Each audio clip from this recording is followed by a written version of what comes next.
Temperatures we've had this summer, 92, 95, 105 with a heat index.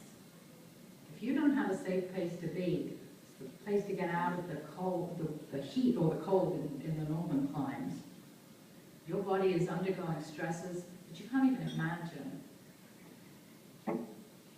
I will give a shout out to the Salvation Army on this. I don't often give a shout out to them for various reasons, but on this I will, because in the past, they would open the shelter for free. If they were going to have bad weather, if we were going to have a cold night, for example, or torrential rains, they would open the shelter for free. But that process is under review, and they're now thinking they're going to start charging. I really hope they don't do that. But certainly it was a place where the homeless could be. Our shelter in Sarasota only can handle 250, 300 people tops.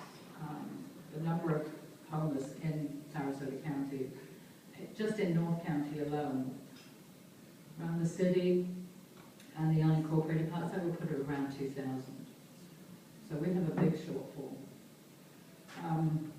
Women who are homeless are being raped on a regular basis, being raped and attacked.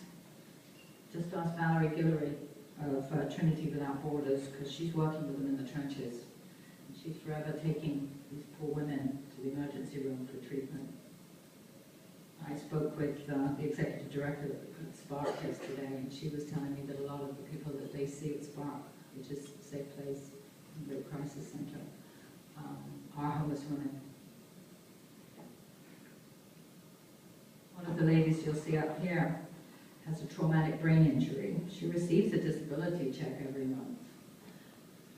But unfortunately, she'll go out and meet up with somebody, and he might beat her up, he might take her check, what's left of it.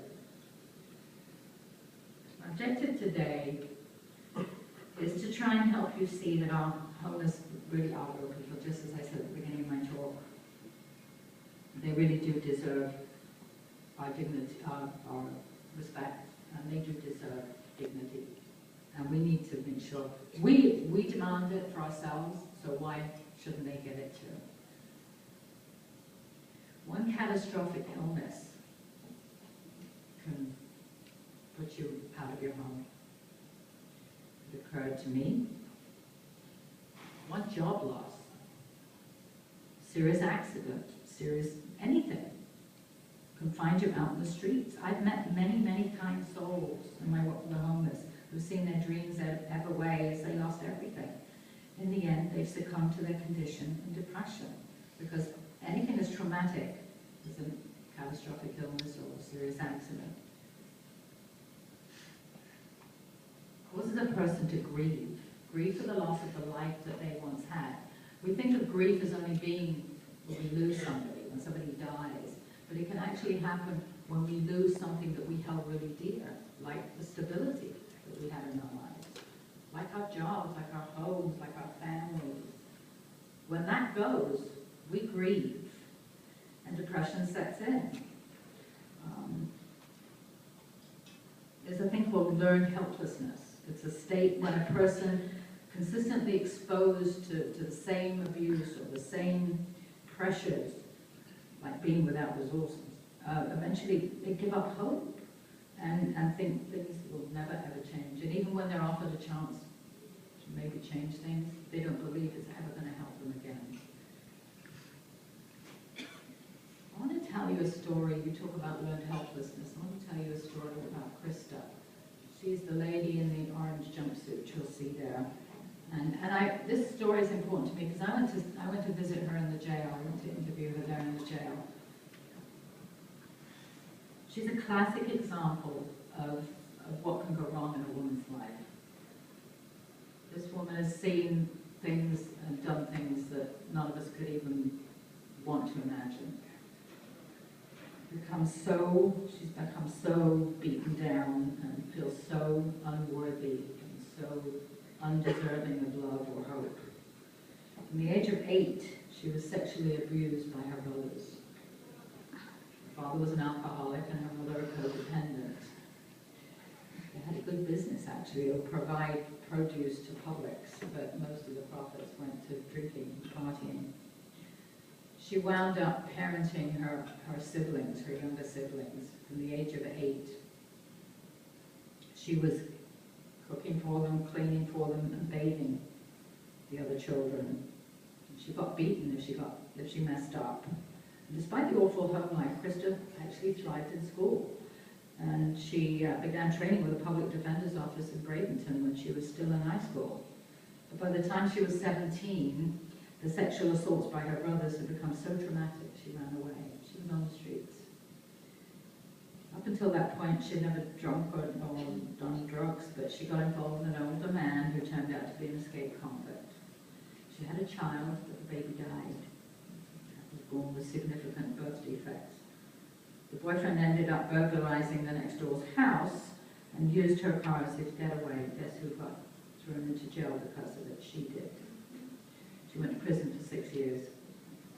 And thus began the revolving door of inappropriate relationships, morally suspect men who abused her and destroyed what little self-esteem she had left. She got to the stage when she only identified with convicts and felons, which happens all too often. She herself is a felon now, and she was then. After her third time in jail, in her third time in jail, she met an officer who was attracted to her. And she had no support from her family, and so she was happy to give him her money, to get his money, and necessities like shampoo and warm clothing and gifts in exchange for sex. He bought her drugs. He got her pregnant. And by the time she released, he didn't want to know her. Neither did her family, of course. She had the baby. She then met another parolee who was released the same time she was, but this one was addicted to crack cocaine. He got her into it too, and she said it took away my pain, took away everything. They got into petty and grand theft, and she wrote bad checks, and they both ended back in prison. Her mother took her child, who was biracial, and this really, really affected me. She later discovered that her sister had poured bleach into the child's bathwater to lighten it up. Krista was in and out of jail, during which time her mother passed away and she had 2 more children by different fathers. By 2010, she'd moved into the recovery pod in jail, so I began to realize she'd spent her life trying to compensate for the abuse she'd experienced as a child. She was diagnosed as being bipolar, but she wasn't getting counseling, she wasn't getting medication on a regular basis. She acquired Mercer in jail, which meant that when she was released, she couldn't go to the Salvation Army shelter, she couldn't go to the regular places people went to take showers. So she ended up hooking up with a bad guy again, and the same old story was repeated, except this time he used to beat her. He beat her to a pulp. She ended up on Crime Stoppers. The sheriffs came to get her. She was thrown in jail. He wasn't. So there she is now. She's 42 years of age. Her children are now living with her sister, who won't speak to her, up in the north. She doesn't feel she has any options left. She faces 5 to 100 years in prison. Unless she can get out. Unless she can get out. They want me to wrap up. I have a lot more to say. But the truth of the matter is we don't have enough affordable housing. We don't have enough jobs. We don't have enough livable wage jobs, should I say. Pulling out park benches and throwing the homeless in jail are not the ways to solve the issue of homelessness. Having one single shelter, already far too small to accommodate the numbers of homelessness in our community, is not the answer. Making do with what we already have is not the answer, nor is the pernicious NIMBYism that's being fueled by certain leaders. As an anthropologist, what's incredibly important is not for us to tell the homeless what they need, but for them to tell us what they need. We don't tell them, they tell us. Currently, there's a pushback in the homeless community about the idea of having a safe haven here in Sarasota, like the one Dr. Margaret started in St. Petersburg. Many of the homeless community believe it's akin to going back to jail. It's not. We can work this out, but with their input, we need to ask the homeless, how do we do this? Some city commissioners don't want another shelter in the downtown corridor or even on 12th Street because it will be too close to a certain district, resulting in having too many homeless in the area. Excuse me, but if you provide a safe shelter for people to go 24 hours a day, they'll be off the streets.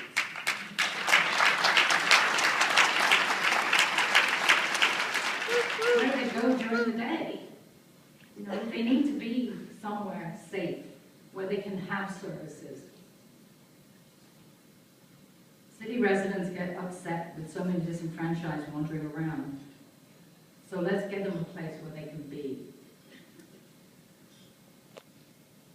Salvation Army said that they're going to open up a wing for homeless women for the month of September when they only have to pay $1 a night. What happens on October the 1st? One thing, and I know I've got to hurry this up, but one thing I want to let you know, I went to visit the HEP project in Pinellas County, I saw Pinellas Hope. One thing that really impressed me about going to the HEP project was going to do a visit, a tour, and seeing a lady in her 4-bed dorm at midday just sitting there reading a book. We need that here. We must have transitional and supportive housing.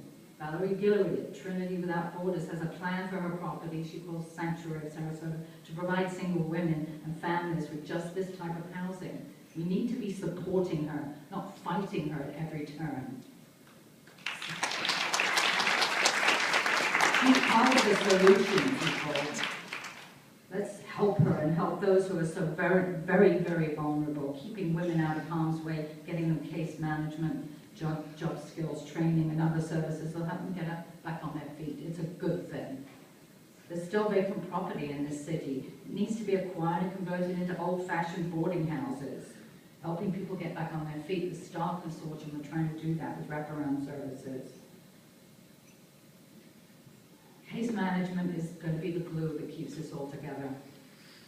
Without it, there's no point in even trying. Funding needs to be front and center for that. Whether it's in a new shelter or supportive housing, wherever it is, case management is key to being successful. So what can you do?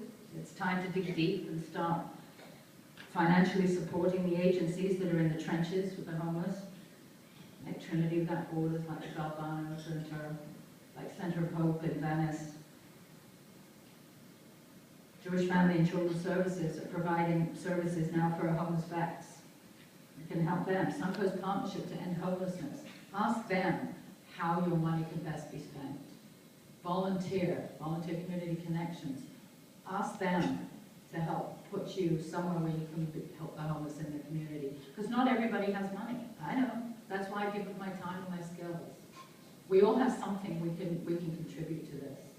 As a society, as a group, as Sarasotans, as people, I don't know, are you Maniteans? I don't know. But wherever you're from, whatever you do, you all have skills. You all have something to give to this. So when I ask you, I beg of you, please, let's do it now. Thank you.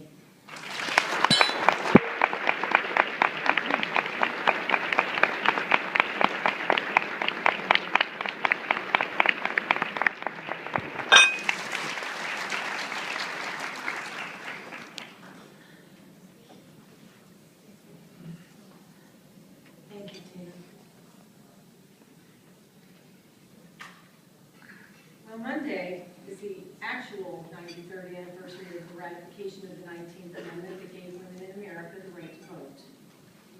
This year, this is a little commercial sponsored by the League of Women Voters. This year, the League of Women Voters of Florida is honoring Women's Equity Day through continuing their efforts to protect voting rights of all eligible voters. Unfortunately, Florida has a history of voter suppression. In recent years, our state has made voting more difficult by limiting places that you can vote, cutting back on early voting, and erroneously purging qualified people